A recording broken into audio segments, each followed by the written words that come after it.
All right, this is Luke Vargas for Talk Radio News Service in New York. On the line with me now, you can see him or hear him, is our Washington correspondent, Justin Duckham, who's far away from D.C. today in Ferguson, Missouri. Justin, thanks for the time.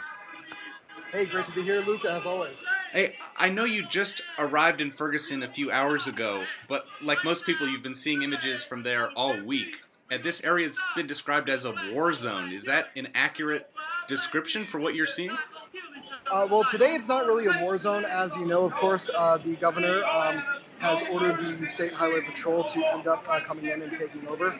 But it's still a very tense situation, and a lot of people here are telling me that a lot of the goodwill that was gained last night from switching over to the Highway Patrol has now been lost with the release of the new police report that shows Michael Brown, the victim in this case, allegedly committing robbery. There's a lot of just distrust coming out over that report in general. Some strange questions over why it took about 5 days to come out, and just some people ultimately saying that this is essentially an attempt to try to smear Brown. I of course can't really say much to that, but that is the sentiment that I'm getting from the locals over here, as well as the supporters who have flown into their support. It's pretty hard to hear you. There seems to be a large crowd there. Ferguson is home to just 20,000 people, but I'm sure there are lots of media who have flown in. Are you also meeting people, just average civilians, who have come from elsewhere because they want to be part of sort of a social moment? I have. There's a lot of people, of course, from other parts of Missouri, and there's just a lot of people here who really want to be a moment in history. There's a lot of talk about this paving the way to maybe the militarization of the local police, or perhaps a moment where we really take a look at how police departments are run. So there's certainly an element of that. And just in terms of the noise, if you look behind me, there's quite a few people demonstrating in front of the streets right now. There's a cacophony of car horns honking their support for Michael Brown, as well as the people gathered here today. And of course, as you saw earlier behind me right now, is the quick stop that burned down during the initial riots. And actually, one of the surprising things here that I saw was, for as small of a strip of an area this is, there's a lot more plyboard and a lot more damage from those riots than I had initially expected watching the news. Let's talk about the police. As you mentioned yesterday, the local police were replaced when it comes to security with the State Highway Patrol, in a move that many people seem to say reduced some tensions. What is the police presence like that you're seeing, and what kind of interactions are you seeing? I know it's daylight. That's not been when a lot of the sort of violence has occurred. But what is the interaction you're seeing between police and just average people? You know what? One of the actually surprising things that I've noticed so far is that there has been no police presence, at least not in this immediate area with the main demonstration. But those who I talked to about that, asking where they may be, told me to wait for tonight, which is when they typically come out.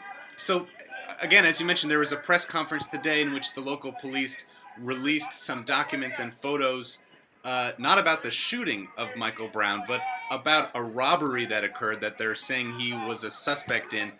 There's been some confusion over this and outrage. People saying, not only, as you mentioned, why did this take so long, but you're not answering the question about why this man was shot. You're just sort of throwing out other info, maybe saying, why was he targeted? What are people saying about that press conference? Are people outraged that the police seem to be defending the guiltiness in some ways of Michael Brown? Exactly. That was from the St. Louis Police Department, which has typically been sort of the major cause of tension here for a lot of people. So this wasn't necessarily coming from the Highway Patrol, which is now been considered sort of the good presence. So this is being viewed as sort of a smear campaign. There are a lot of people sort of alleging a conspiracy. I'm sure you've been checking Twitter. There's a lot of people saying that footage may have been from several months ago. Again, I can't really attest to that. But when you have people believing that, it really shows how much anger we're dealing with and how much outrage at the police department. Sure, and the name of the police officer who reportedly killed Brown was also released today, a man named Darren Wilson. Has that name become a rallying cry, part of the, sort of songs of protest that people are saying even in your immediate vicinity? Surprisingly, not as much as you would expect, and that really raises some questions as well. We were told that if we were to release the name, or that if, sorry, the police department was to release the name of the officer, we would be dealing with massive protests. We would be dealing with a situation where his life would be in danger. But in terms of the individual himself, there doesn't necessarily seem to be any targeting anger towards him. There's instead just more of a broader sense of outrage at the just mere injustice of it all. So, again, that could change tonight. But from what I've seen, I have barely heard his name since this is. And finally, anything else you want to tell our national audience that I may not have thought to ask? What are any first-hand impressions that are worth sharing? Just essentially that this is not yet, this is not the war zone that it has been portrayed as. It's a little bit larger than I initially expected in terms of the people who showed up here. I'm sure it's a far cry away from what we saw just a few months ago. But whether or not we can maintain that peace, or if that peace is going to continue to stay really